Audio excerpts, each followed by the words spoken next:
Hey Tom, good to see you again. How are you? Madeline, I'm doing sort of okay. Sort of? Tell me, what's happening? Well, I don't have any solutions to my divorce problems. It's early yet. It's early in the game. But tell me a little bit more about it.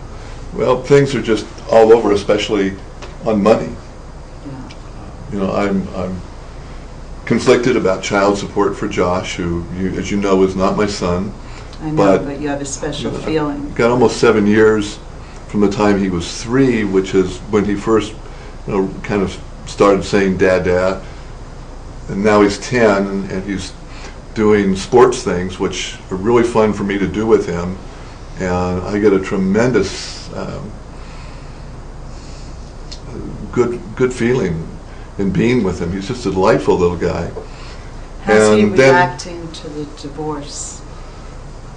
Well, I don't really know. His mom won't really let me see him right now.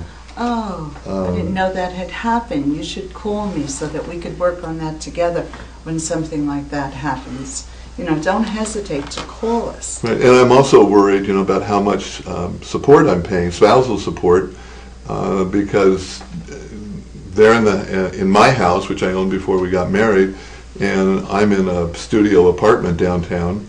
And that's okay for a while, but it's a pretty small place, and I miss my home, and I want to get through this divorce and get back to the life I had 7 years ago, but right. I just don't know how to do it.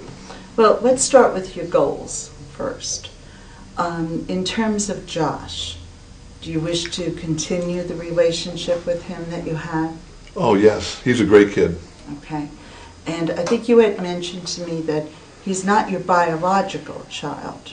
He is not. His dad's never paid a dime of child support, and when I hooked up with his mom, she was in pretty bad financial straits. And looking back on it, I kind of feel she took advantage of me in some ways. In terms of supporting Josh? Well, supporting Josh and supporting her, and being able to, I hired her so she could work part-time in the business, so she could be home after school for Josh and not have to put him in daycare while she went. Oh, excuse me, I didn't mean to interrupt. Not put him in daycare while she worked, 9 to 5, and now that Josh is 10 and can go to childcare at his school after school, she doesn't need me, and the relationship has changed. Well, it unfortunately does happen, but let's stay with Josh for a moment. You know, of course, that you don't have to legally support Josh. He has a father who should be paying support for him. And though you've been very generous in the past, you may not be able to continue to be so generous. You have to think of the spousal support that you will be paying, and you have to think of yourself and going on with your life. So maybe there's a way that we can do some sort of a step-down program even, because I know you're interested in continuing everything with Josh, and certainly the economics should not impact your relationship with him. But in terms of paying support, you have to understand that you're under no legal obligation to pay child support for Josh. You've done a good job you did a great job at our last meeting explaining my rights, my obligations, and what's not, what I don't have to do. It's not my rights I'm unclear about, it's how to solve the problems of staying in contact with Josh, seeing that Josh and his mom have a decent place to live, not paying alimony forever, because I really feel like I've been taken advantage of, in getting back into my house. And I lie awake at night, Madeline, and I just don't know how to solve those problems. I don't know how to go forward. So we'll determine our agreement. Yes. You'll determine your own life going forward. And what happens if we can't agree on something, or we can't agree on anything? We will keep working until we come to an agreement.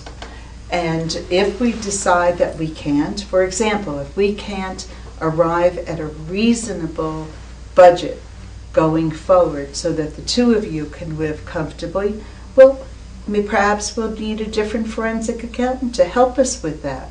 A different accountant, not even forensic, to help us look at what will be the tax ramifications, how to distribute something so it's better for both of you. We'll keep working until we come to an agreement that works for you, if, of course, this is how you want to go.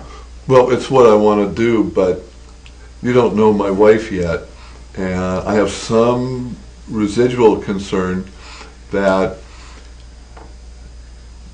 there'll be one or two critical things she just won't be able to agree upon. What happens if we bring in a new forensic accountant, for example, and she still won't reach agreement with us? Well, let's try to get to the issue of why. We have to make her see our point of view. And if she's not seeing it, perhaps her attorney is.